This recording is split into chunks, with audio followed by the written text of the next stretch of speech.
Hey, it's your girl Shani, the Jamaican Chatterbox, here with another episode of Organized Chaos. This episode is powered by Java Coffee. I start every morning with a little Java coffee in my cup, and it helps to keep me sane.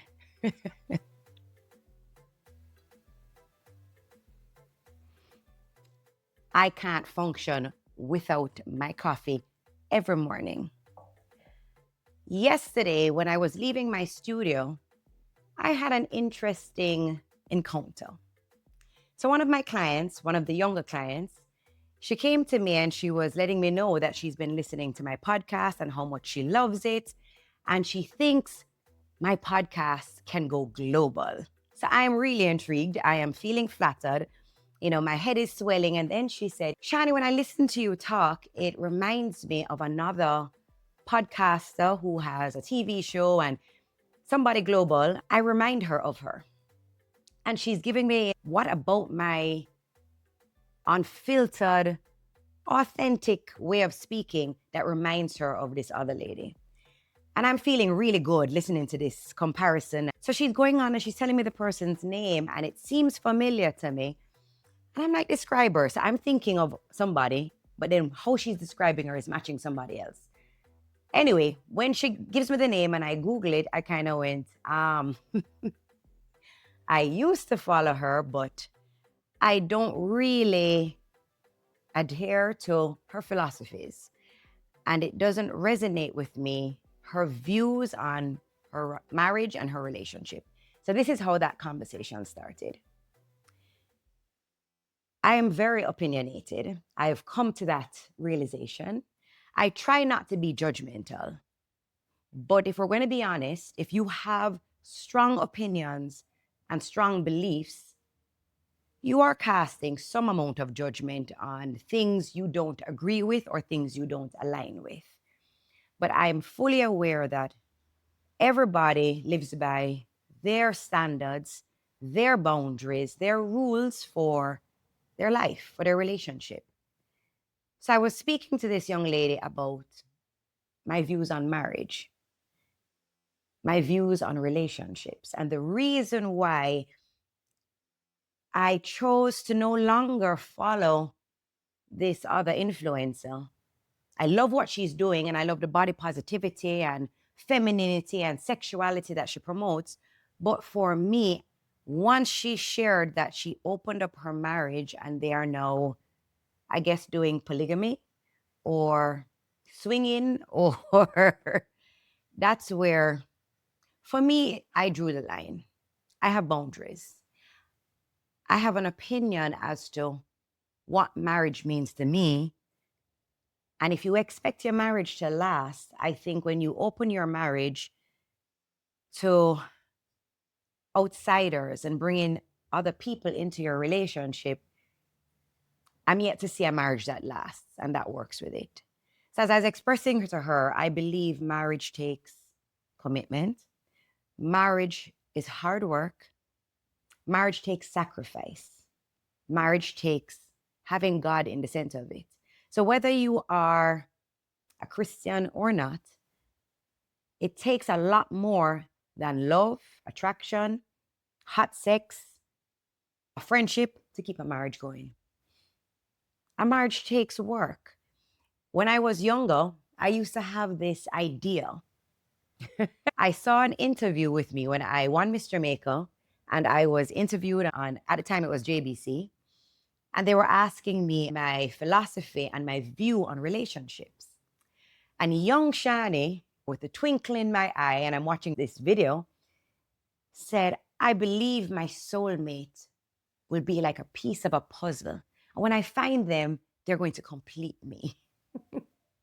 And I'm sitting back now at this big old age, listening to young Shani speak about what a soulmate means. Two pieces of a puzzle. Where as individuals, we're moving through this life incomplete. And we're looking for that perfect fit to our puzzle to complete us. And I'm going, I wonder when will young Shani wake up? Because my views have fully changed about needing somebody to complete me. No, don't get me wrong. I still believe very strongly there is somebody specifically out there for you. I believe in a soulmate. I truly do. In Jamaica, we'd say every hoe had them stick a bush. There is somebody for everybody.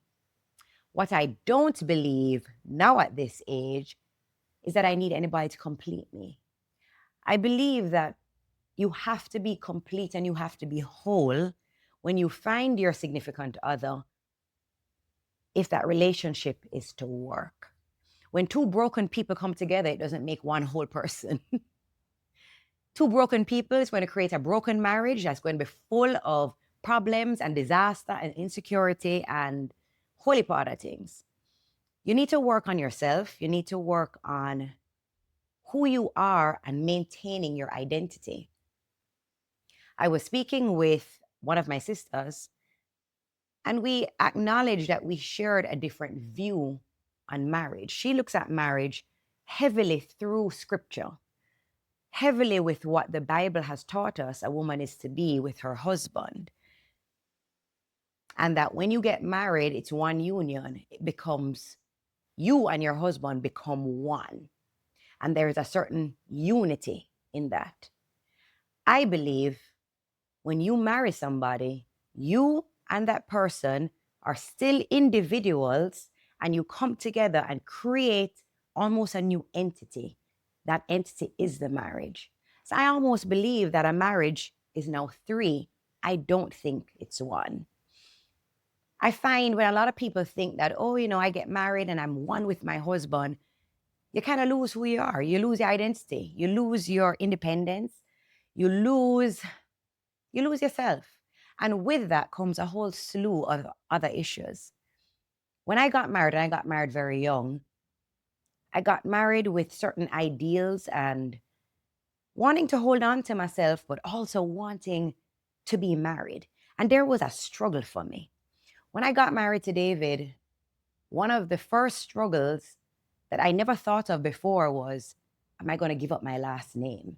That was my first revelation of, am I going to hold on to a part of me, or am I giving up everything to join with this man who I love dearly, this man who I think I would have died if I didn't marry David. And when it came to time to change the name and to sign legal documents and what will my name be legally, and I said to David, my name is going to be Shani McGraham-Shirley. And he said, why? I'm like, what do you mean, why? I've been Shani McGraham my entire life. That's who I am. I am the daughter of Don McGraham. I am Shani McGraham. This is who I've known myself to be. I want to marry you, but I don't want to give up all of me to carry your name. And it was really, he was shocked. He was like, you wanted to marry me so badly, but you won't even take my name. That is the tradition. That's what people do. So we back and forth with this concept of, do I give up my name? Do I keep my name?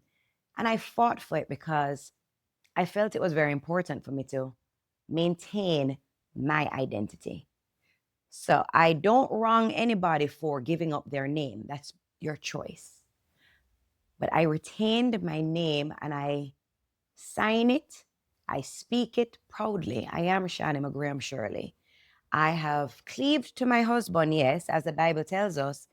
You leave your family, you leave your parents, and you cleave to your husband. But I had to retain some of who I was. So in me speaking and articulating this to the young girl who compared me to the other influencer, who chose to open their marriage because they wanted to have excitement, they wanted a little bit more thrill, they felt the burden and the heaviness of now having kids and wanting to keep it spicy. I think that's a recipe for disaster. It's my opinion. And I'm aware we have many different opinions out there. Whatever makes other people's relationship work, great.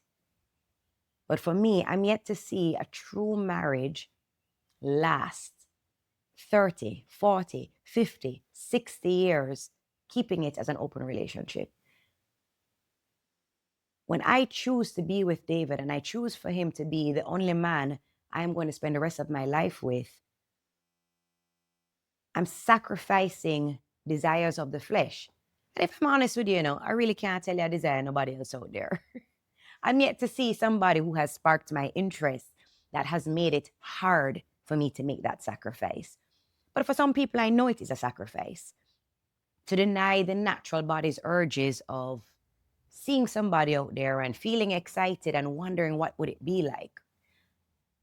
Don't get me wrong. I've had my experiences. I'm not going to tell you that I have swung from chandelier to chandelier to chandelier to chandelier. I'm not going to tell you that. But I'm also not going to tell you that I am also innocent and David is my first and only.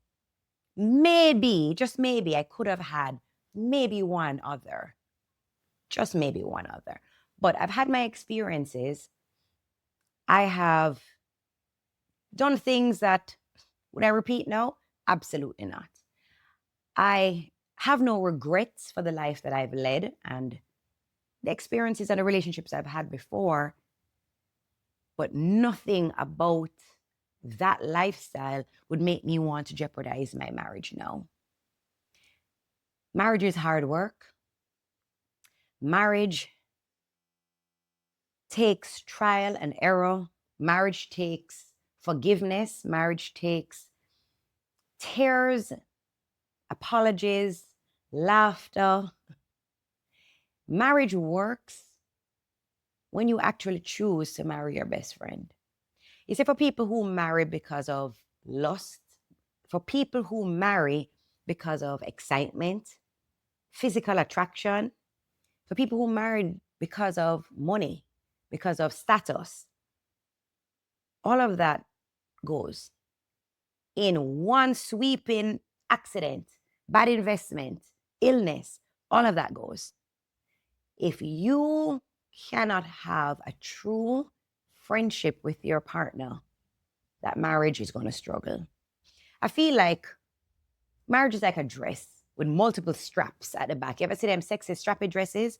And you have to hook at the back, about 10 different hooks. Each hook is a different aspect of marriage, a different characteristic, a different trait in that marriage. Now, out of the 10 hooks, if 5 are there, will the dress stay on? Sure. Might not be as secure, but the dress will stay on. You see, if it go down to just 2 hooks on that dress that are still connected and make your boobs or your belly grow a little bit bigger, that dress is going to burst and fall right off of you. But if you have 4 of those hooks still snapped, you have a chance of the dress staying on that somebody can say, let me assist to re-hook those little hooks at the back of that dress for you. It gives you a chance to keep the integrity of that marriage together.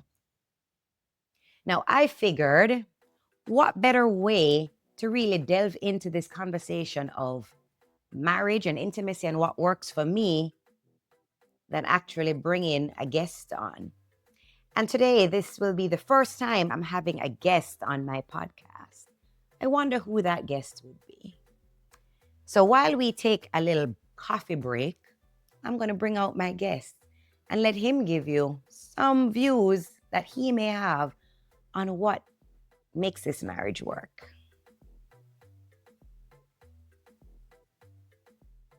I brought on my best person for this particular podcast, who is none other than Pumpkin, aka my husband, aka David Shirley.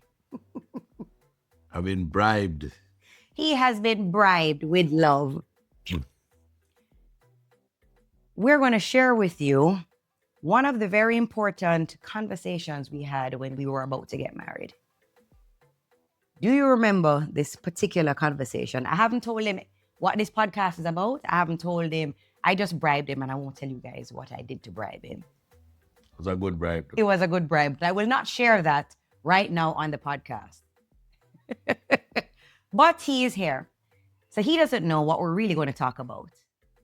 What was one of the most important conversations we ever had when we were about to get married? Now, before you go into that, you see the time of day, and I'm at home. You see, guys, the bribe. The bribe. What may I do at home at them time of day? I must get bribe. Okay, he's going to make me now start sweating in here. And it was again, sweating again. I'm sweating again. Lord Jesus. Okay. So everybody knows Shani is a power woman. But listen, when I first met her, little and talawa. So me now say, hey, all right, I'm going to be the captain of the ship. And she's like, captain of the ship? I don't have anybody, the captain of my ship. Where Right? did this conversation actually happen? I think we went to a movie. I would sit down after the movie talking. If you remember. But I'm telling the story. Hello, it's my podcast about he's telling the story. It is your podcast. But you asked me the story, so I can tell you the story. Fine. So I once said, I'm going to captain the ship. And she said, hold on a second. No. We're not into the, woman power. So I said, hold on a second. Okay, you will be the captain of the family and dealing with the kids and the education and other. Him just a try skip out half of it. And I said, I'll be the captain of the finance. Bottom line is, we sat down. Run the show. No, he does not run this show. But we sat down for 2 hours outside of the movie theater, backing and forthing. I mean, he's making it seem like we had a 10-minute conversation, like a powwow. Yeah, we agree. All right, let's agree to disagree, agree to agree, move on. We sat down for 2 hours, backing and forthing as to who is going to be the captain of this ship, because I was standing firm that nobody's going to be the boss of me. And he was standing firm, ain't nobody going to be the boss of him. And with that, we settled on every arrangement, every relationship, every business venture. People wear different hats. And we came to the understanding that he will be the captain of finance, and I will be the captain of What the you are the captain of, Shani? I'm the captain of the household. And how do we the evaluate children. the performance of the captains over the years? The house never burned down. The house is still standing. All the children are alive. Yes. And they've all done really well at school. So Yes. I think And you're well taken care of. I did very well with captain of household and children. Yes, I give you that. We have never been in need or in want of anything. He has covered us, and every financial need we've ever had, he has met every single one. So captain of finance, I think, check, we did well. Right, teamwork. But it brings us back to the first aspect of what marriage should be about. You have to enter into marriage knowing what you're entering with. A lot of people wait till marriage and after marriage to have these kind of conversations. Understanding the roles that they play, what does marriage truly mean? Even as simple as if you're getting married to somebody and you guys are of different denominations, how are you going to raise that child? Where are you going to have the child christened or baptized? If you guys don't discuss these things before, when the child is already born, you're going to be in issues. Get the hard stuff out early. And it's about communication. And that's one thing David and I have always had. We talk a lot. You would talk a lot. We talk a lot. I'm not the only chatterbox here. David chat. I reason. That's I reason. David chat enough. All right? So let's not get it twisted. Our relationship works a lot because there's a lot of communication and talking. And if I'm going to come on here and share our truths, marriage is not easy. There's some times that it's smoother sailing than others. But you find in most marriages, there's usually something that will always be recurring issues. And I find, David can agree or disagree, I find for us, 2 issues that would have been recurring, but one is minor, one has been bigger in our relationship. To me, it's usually finance, who wants to spend more or spend less, and sex. Would you agree that those are 2 of the biggest issues we've had in our relationship? Our relationship, Yeah. finance, and Finance and, what aspect of finance? for example, when we first got married. You mean like supermarket? Yes. There you go. Finance that are budgeting and you just can't stay in a budget. And I can't stay in a budget. When we got married, I was only 23. I was a teacher. My budget, my personal budget was very, very small. Shani just eat whole heap. All right. We're not going so truthful here, right? My budget was very, very small. So when David would tell me, Shani, you can spend X amount at the supermarket, and he would give me a monthly spend because my little teacher salary was not covering all of my expenses and the roles I was playing. Anytime I would go to the supermarket and I would reach whatever figure he gave me, let's say it was 30,000 back then. Keep in mind, we've been married for 23 years. So 30,000 back then was decent. If I reached 30,000 at that cash register and I then looked at quarter trolley still there, I had to now go and unpack everything. Put it back. And put it back. And shame did kill me. And I hated the fact that I didn't have that independence at the time to just go, you know what, I'll pull out my own credit card and I'll pay the difference. We would have a lot of squabbling back and forth with that because sometimes I'd be like, I'm just going to. But he said, Shani, the budget was 30,000. So we'd have a lot of squabbling with that. So it's not, I spend whole heap and I go on these spending sprees. It's not that kind of money issue. But finance, I find to be an issue in general with a lot of relationships. And then the other one is sex. Well, before you go to sex, right? So when you look at that finance situation, that's an issue that couples might have because if, for example, you said somebody is the provider or the captain of a particular division in the marriage, they have to do their job. So if my job is to say, okay, listen, you have to budget supermarket because you're going to have other things like what school them go, what vacation. So this is your portfolio. And some people just don't understand a budget. I must say over the years you have grown, right? But the fact of the matter is that you can't say in one breath, okay, you can be the captain of this and I be that. And then you want to interfere in the captain's portfolio. So anyway, that is very true. Right. Okay. So when you choose what cap you're going to wear, what captain's cap, stay supportive and support the other one. Or if you decide later on to make some adjustments, you sit and discuss it, right? Once again, it boils back down to communication. Sex. Before you go to sex. You love. Yeah, we're not. Well, before you go to sex. No, we're not. Right? No, one more thing. One more thing. So the other I'm one. not inviting him. The other one, which is a big one, guys, is the tone. One of the big issues that we have had is sometimes the tone of how we might speak to each other. No, I'm a business person, entrepreneur. So not that I go around shouting demands, but you speak with authority when you're running a business. So sometimes if I'm explaining something to Shani, she does not get it. And I have to talk in that.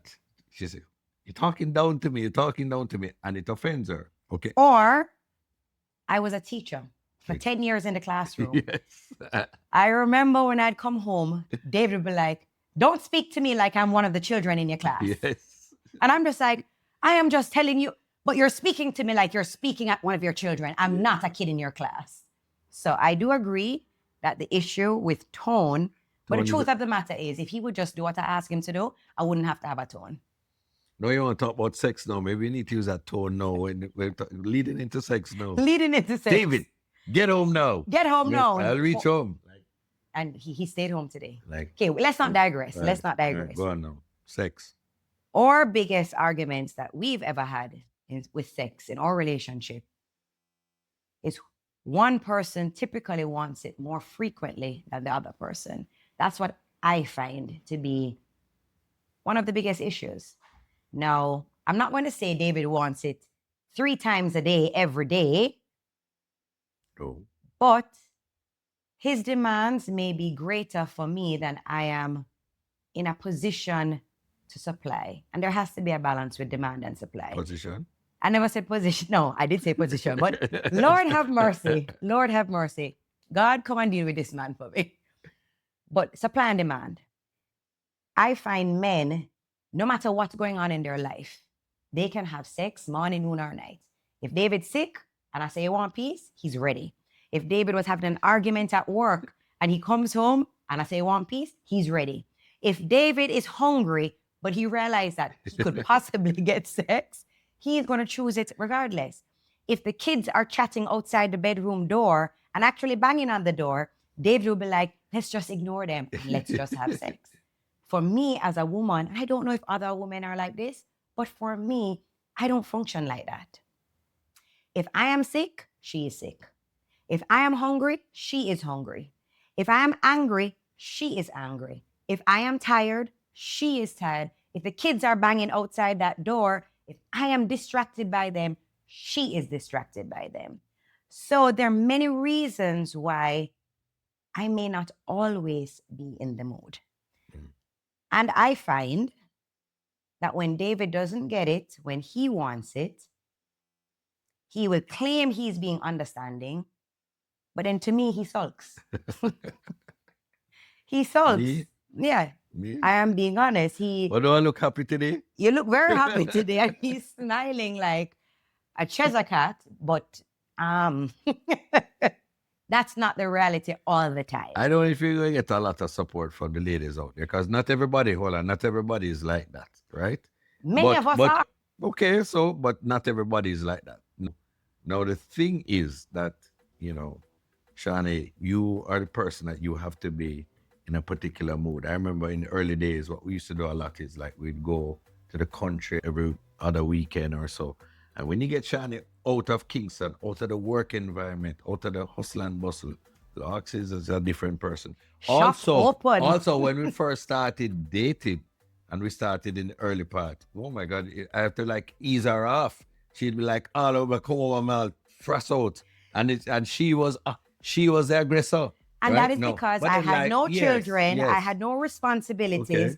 And also, I was young and I was just working it. I was working it. Hold on. I was working to make sure that I got this. Yeah. So anyways, the point is, that's another tip. See, when the women want what they want, oh my goodness, acrobats. Oh yeah, I knew how to perform, and no, I need a back replacement. The amount of work I have to do, right?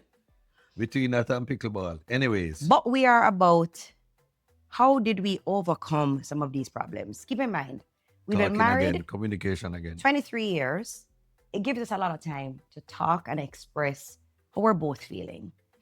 And something David said to me, that sex isn't just, oh, he wants to get off. Yes, we know the men want to just get off and have a great release. But for him, in this relationship and in this marriage with me, he finds it's like a plug-in to me. It's a connection that is deeper than just speaking and touching. But when we can be intimate, it's like when you have to charge your phone. He finds that it deepens our connection when we can have those intimate moments. It's not just about climaxing and having an orgasm and the end result for him. And I fully get that. And as a woman, there are times where I feel guilty. I feel guilty when I know he's in need of that connection, but I'm just not in the mood at the time. And I've had to kind of self-talk and say, Shani, it's only fair.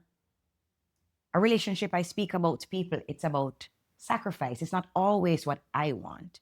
No, I've pointed out to him, there are times in real mature relationships that he or I will have to, what I call, we're going to give the charity. He's not in the mood, but he goes, Shani needs some intimacy. He's going to give me the charity. I don't want to call giving in a charity. Okay, he won't give me all the time. I'm like NASCAR, sometimes, like, David, you ready? Ready. Him ever ready. I will sometimes have to go, you know what? We call it a charity. Nobody likes to hear the word charity, but that's what it is. I'm being honest. Call a spade a spade. I will do that. Why? Because I know, yes, I do have wifely duties. It's a responsibility for not just David, but remember I said, in every marriage, I consider it to be three beings in a marriage. It's not just his needs or my needs, but it's the needs of the marriage. And intimacy is going to be that glue that really bonds us and connects us. So there are times I will offer the charity, but you see, when it's not a charity and it's when I feel like it. What's your face? There is a very big difference in that experience.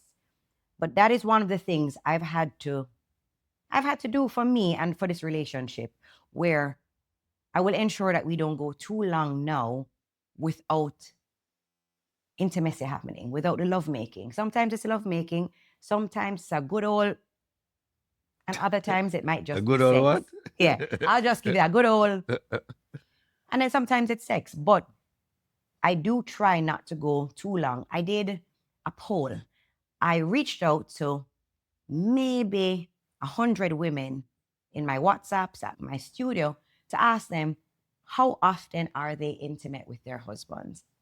And I was really surprised by the answers that I got. Many of us think that, yeah, you know, the average is everybody's having sex twice a week, 3 times a week. I was getting a lot of answers from couples who were married for a long period of time. Maybe they were having sex once a month. Maybe they were having sex every 2 months. For those who had young children, sex was further apart. So they would say maybe twice a month, Shani, on average, for anybody who had kids from babies up to maybe 13 years old. Mm. You see the women who are empty nesters and they didn't have children living at home, they were like, yeah, twice a week. Then you had the 1 and 2 freaks who were like, yeah, every other day. So when I did that poll, it made me feel not as guilty. I was feeling guilty at the frequency.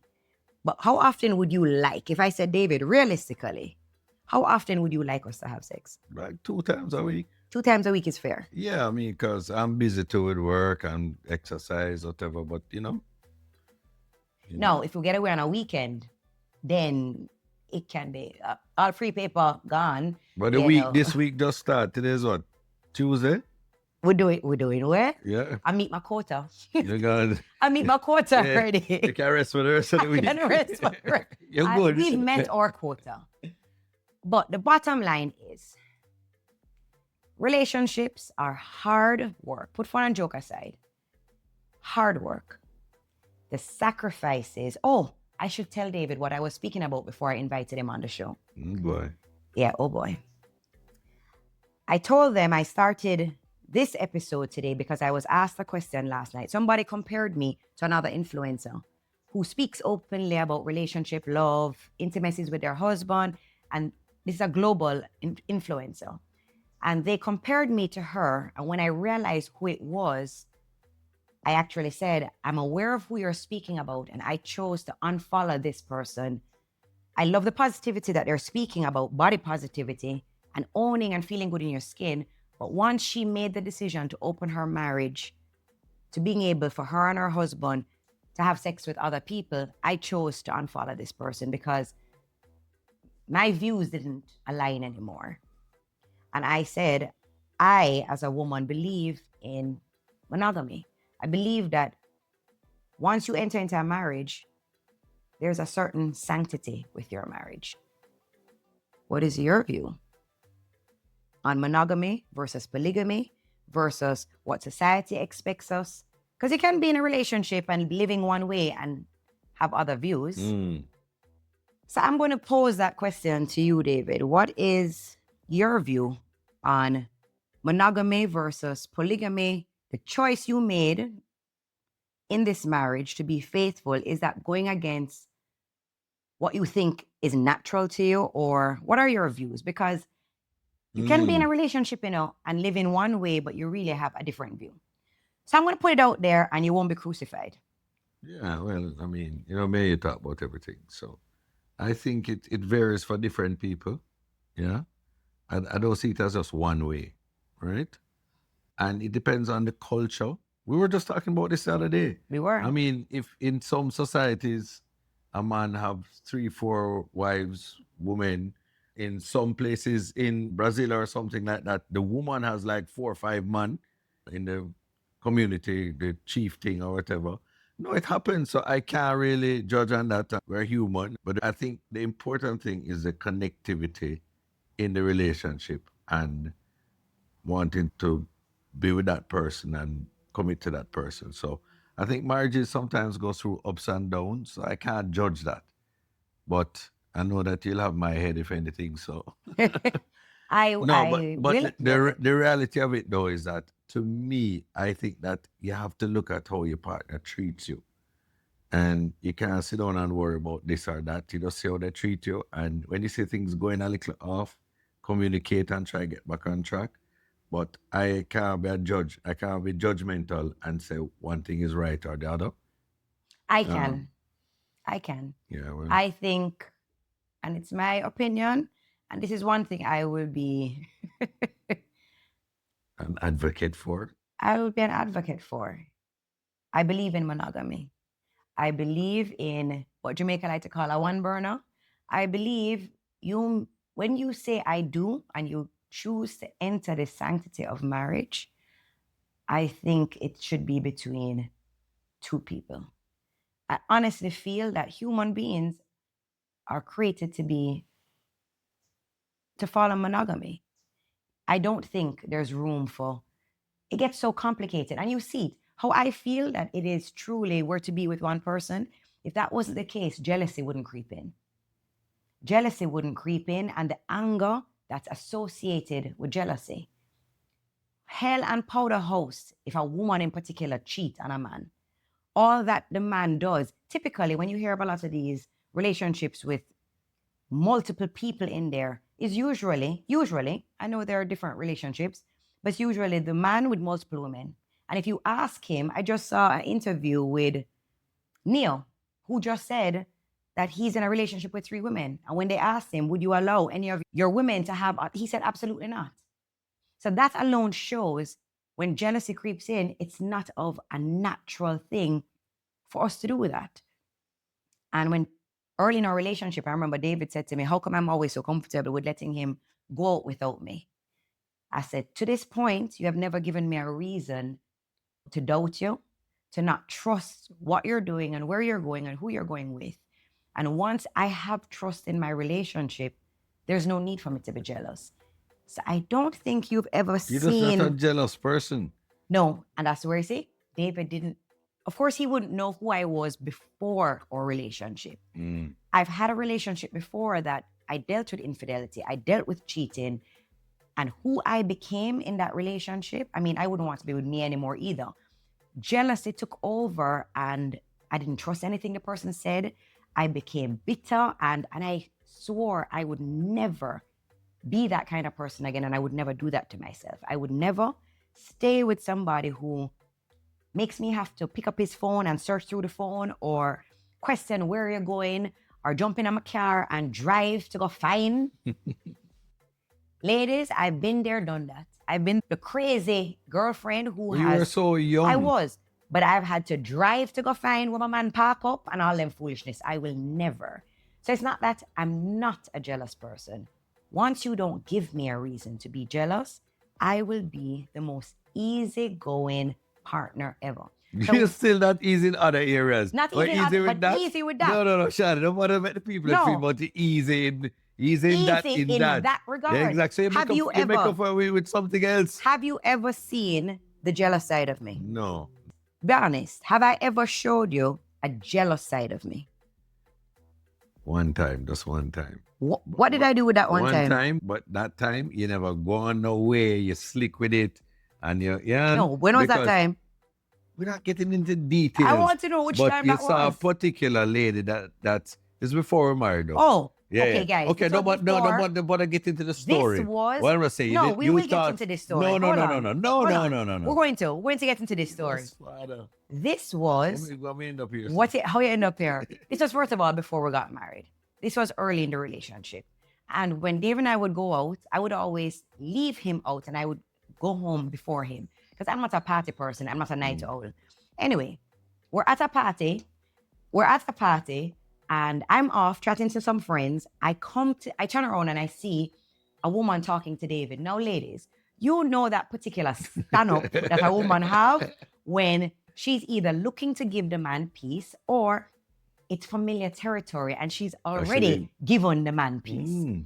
You know, that standing directly in front of a man with the hips lunged forward towards them and not that much space between them.